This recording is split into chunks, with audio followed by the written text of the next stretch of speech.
নমস্কাৰ মোৰ ছাত্ৰ-ছাত্ৰীসকল আজি মই আন এটা ভিডিঅ' লৈ আহিছোঁ। আজি এই ভিডিঅ'টোত হায়াৰ সেকেন্ডাৰী সেকেন্ড ইয়েৰৰ অৰ্থাৎ ফাইনেল ইয়েৰৰ ষ্টেটিষ্টিক্স অৰ্থাৎ পৰিসংখ্যা বিজ্ঞান পাঠটোৰ পৰা এটা কোৱেশ্চন লৈ আহিছোঁ মধ্যমা নিৰ্ণয় কৰা। এইবাৰ 2024ৰ বাবে 2024ৰ বাবে এটো ইম্পৰ্টেন্ট কোৱেশ্চন কাৰণ আগৰ দুইবাৰ আহি গৈছে যে 22 আৰু 23 তোমাৰ চতুৰ্থ বিচ্যুতি আহি গল আৰু গড় নিৰ্ণয় কৰা আহি গল। সেইকাৰণে হয়তো এবাৰ মধ্যমাটো ইম্পৰ্টেন্ট মধ্যমা নিৰ্ণয় কৰা এটা ইয়াত অলপ শিকাবলৈ ওলাইছো। কোৱেশ্চনটো এদৰে দিয়া থাকিব তোমালোকৰ ইয়াত দিয়া আছে যে তলত দিয়া বিভাজন তালিকাৰ পৰা মধ্যমা নিৰ্ণয় কৰা। এটা আহিছিলে 2017 চনত। Compute median from the following table.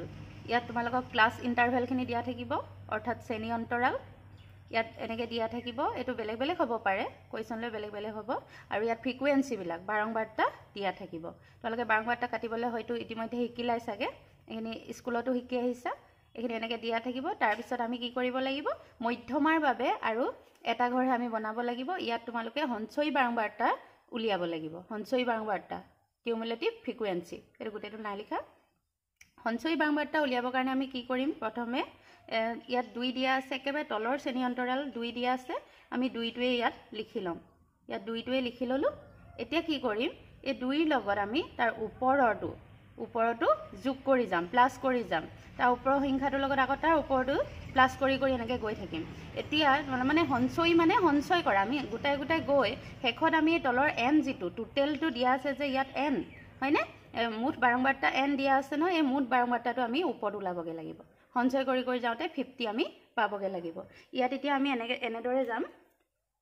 ইয়াত 2 দিয়া আছিল 2 লগত আমি কি প্লাস কৰিম আকৌ 8 তেনেকে আমি প্লাস কৰি গৈ থাকিম। যেটো পালো 10 পালো 10ৰ লগত আমি আকৌ কি প্লাস কৰিম 10 + 6 এনেকে প্লাস কৰি 16 এনেকে প্লাস কৰি গৈ থাকিম।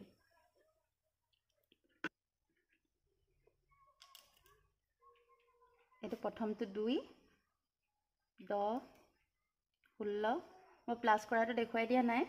তোমালোকে ইয়াত হেতু লিখি নিদিবা মই বুজিবৰ কাৰণে বাৰু এটা থৈ দিছো 2 + 8 হ'ব এটো 10 + 6 হ'ব।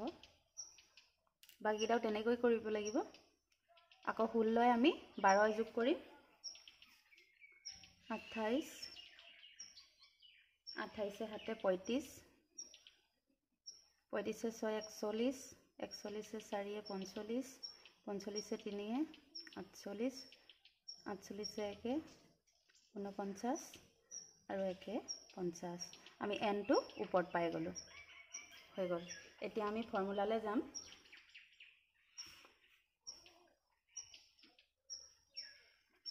আমি জানো যে আমি ফৰ্মুলাটো সদায় মুখস্থ কৰিব লাগিব।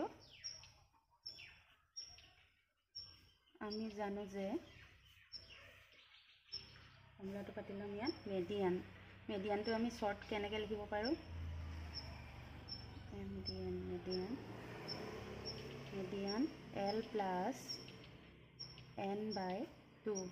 n/2 minus CF cumulative frequency বা এটো কেপিটেল F বুলিও লিখা হয় ডিভাইডেড বাই স্মল f বা এটো FM মানে মেডিয়ান থকা লাইনৰ f বাৰংবাৰতা সেইকাৰণে FM বুলি কোৱা হয় ইনটু I শ্ৰেণী দৈৰ্ঘ্য।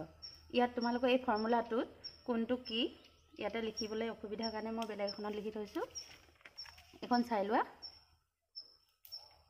ইয়াত দিয়া আছে মেডিয়ান সমান L + n/2 মাইনাস CF বা capital F divided by FM into I। ইয়াত L মানে হৈছে যিটো শ্ৰেণী বিভাগত মধ্যমা আছে বুলি ধৰা হয় তাৰ নিম্ন সীমা।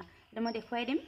n/2 হৈছে আমি যিটো n পাই থৈছো তাৰ আধাটো মানে মুঠ বাৰংবাৰতাৰ আধা।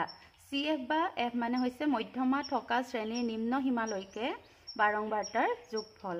FM মানে হৈছে মধ্যমা থকা শ্ৰেণীৰ বাৰংবাৰতা আৰু I মানে হৈছে শ্ৰেণী অন্তৰালৰ দৈৰ্ঘ্য। এটো তোমালোকে ভালকে চাই লবা মনত ৰাখি লবা। এতিয়া ফৰ্মুলালৈ আহিছো। আমি ইয়াত লিখি লব লাগিব L কি প্ৰথম আমি L টো উলিয়াই লম।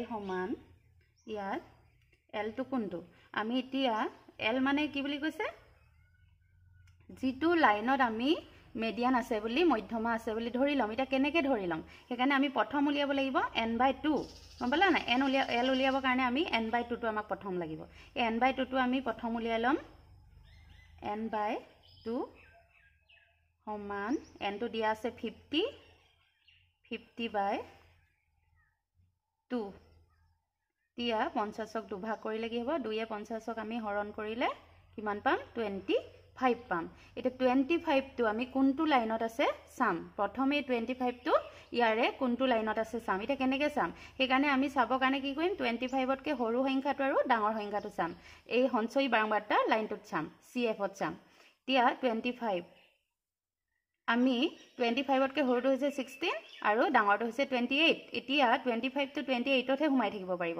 মানে এই লাইনটোত আমি এই লাইনটোত মধ্যমা আছে বুলি আমি ধৰি লম গম পালানে এটো লাইনত মধ্যমা আছে বুলি আমি ধৰি লৈছো এতিয়া এই লাইনটোতে মানে মিডিয়ান আছে হলে তাৰ পিছত কৈছিলে এটো পাই গলো এটো লাইন আমি ধৰি ললো এতিয়া L টো লাগিব এটো L মানে কি বুলি কৈছিলে যেটো লাইনত মধ্যমা আছে বুলি আমি ধৰি লম সেই লাইনটোৰ নিম্ন শ্ৰেণী অন্তৰাল এটো নিম্ন শ্ৰেণী অন্তৰাল নহয় জানো ইয়াৰ পৰা আকৌ পইণ্ট -5 বিয়োগ কৰিব লাগিব গম পালানে ইয়াত কি কৰিম 0.5 এটা মাইনাস কৰিম এতিয়া এটো চোৱা L মানে কিমান 25 ৰ পৰা আমি আকৌ মাইনাস 0.5 এটা মাইনাস কৰিম 0.5 হলে এতিয়া এটো কিমান ওলাব চাম আমি ইয়াত কৰি চাম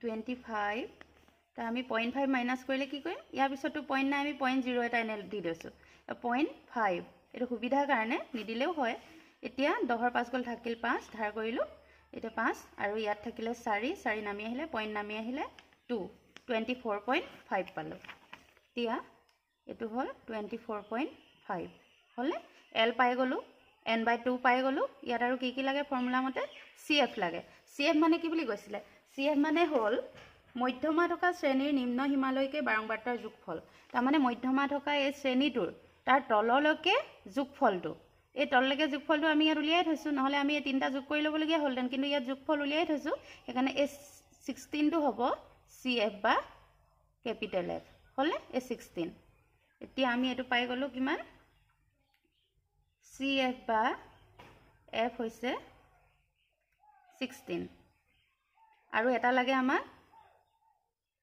F বা FM হলে FM এটো পাই থৈছো FM মানে কি আছিল মধ্যমা থকা শ্ৰেণীৰ বাৰংবাৰটা এই শ্ৰেণীটোত মধ্যমা আছে বুলি ধৰি লৈছো এখানে এই শ্ৰেণীটো বাৰংবাৰটা কোনটো F12 এতিয়া FM মানে হৈছে 12 আৰু এটা আছেগে I টো লাগে I টো কিমান I টো মানে যিকোনো এটোৰ পৰা এটোলে মানে নিম্ন শ্ৰেণী অন্তৰাল আৰু উচ্চ শ্ৰেণী অন্তৰাল এই দুইটাৰ মাজৰ দূৰত্বটো এতিয়া 25 বা 29 লৈ কেইটা সংখ্যা আছে এটো আমি নিজে চালে হল 25 to 29 এতিয়া 25 26 27 28 29 কেইটা সংখ্যা আছে 1 2 3 4 5 পাঁচটা সংখ্যা এখানে I টো হ'ব 5 হলে এটো 5 টো লিখি ললো এতিয়া হৈ গল আমি ফৰ্মুলা মতে বহাই যাব লাগে এতিয়া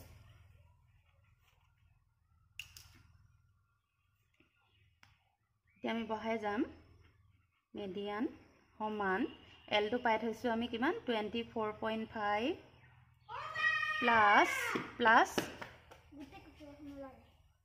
n/2 টো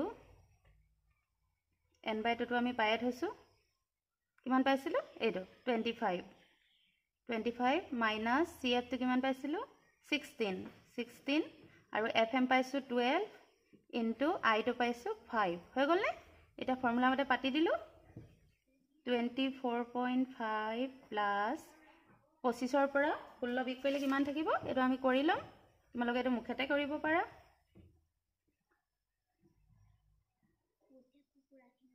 9 থাকিলে তলত 12 ইনটু 5 নেক্সট লাইন টু 24.5 দেখিছা নে তোমালোকে 24.5 প্লাস এতিয়া আমি এইটো 5ৰ তলত একো নাই মানে 1 এটা আছে বুলি ধৰি ল'ম, সেইকাৰণে 9ৰ লগত 5টো পূৰণ কৰি দিম। 9 5 গুণ 45, 45ৰ তলত 12 সমান। এতিয়া আমি এই দুটা ডাঙৰকৈও হৰণ কৰিব পাৰোঁ, 12য়ে 45ক হৰণ কৰিলেও হ'ব, আৰু নহ'লে আমি কি কৰিব পাৰোঁ, এই দুটা কাটি আমি সৰু কৰি ল'ব পাৰোঁ। একেই সংখ্যাৰে যদি দুইটাকে হৰণ কৰিব পাৰি বা বাৰ যায়, হয়নে, তেতিয়া আমি কাটিও ল'ব পাৰোঁ আৰু নকটাকৈও আমি কি কৰিব পাৰোঁ, ডাঙৰকৈ 12য়ে 45ক আমি হৰণ কৰিব পাৰোঁ। এতিয়া আমি তেনেকৈ নকৰি ইয়াত এটা কৰি থৈছোঁ, 12য়ে 45ক হৰণ কৰি থৈছোঁ। এয়া এনেকৈ কৰিলেও ওলাব একেটাই, আৰু কাটি ল'লেও হ'ব। এতিয়া আমি কাটিও দেখাই দিছোঁ। দুইটাকে কিহেৰে বাৰ যাব, 3য়ে বাৰ যাব। এইটো গ'ল 3 15 45, হয়নে, আৰু এইফালে 3য়ে 3 4 গুণ 12 হ'লে 4 ভাগৰ এইটো 15 হৈ গ'ল। এতিয়া আমি 4য়ে 15 হৰণ কৰিলেও হ'ব, গম পালানে? 4য়ে 15 হৰণ কৰি দেখাই দিছোঁ। ইয়াত নেক্সট লাইনটোত হ'ব, এইটো কৰি দেখাই দিছোঁ বাৰু। 4 3 গুণ 12, ইয়াত নামি আহিলে 3 দশমিক আহিব 0, 4 7 গুণ 28, আকৌ বিয়োগ কৰিম, এইটো বিয়োগ কৰিলোঁ, বিয়োগ কৰিলে নামি আহিব 2, আকৌ 0 এটা আহিলে 4 5 গুণ 20 হ'লনে? এবাৰ মিলি গ'ল 3.75। এতিয়া আমি কিমান পালোঁ, এই দুটা এইটো হৰণ কৰি কিমান পালোঁ, 24.5 প্লাছ কিমান পাইছোঁ, 3.75। এতিয়া এই দুটাক আমি যোগ কৰি দিব লাগিব। যোগ কৰাটোতো জানি পাই, হ'লেও দেখাই দিছোঁ। 24.5 আমি পইণ্টৰ তলত পইণ্ট পাতিম সদায়, 3. কিমান পাইছোঁ, 75। 5টো ওপৰত একো নাই, 5টো নামি আহিলে এই দুটা প্লাছ কৰিম। হাতে পাছে 12ৰ 2 কৰিলে 1, দশমিকৰ তলত দশমিক, 4 7 7 8, 2টো নামি আহিলে 28.25। এতিয়া মেডিয়ানটো হ'ল এইটো, হ'লে মেডিয়ান কিমান পালোঁ, 28.25 হ'লে উত্তৰটো ওলালে।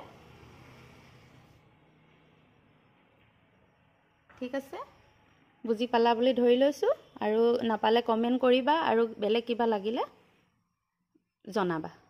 ঠিক আছে, ধন্যবাদ। স্ক্ৰীনশ্বট মাৰি ৰাখিব পাৰা অংকটো।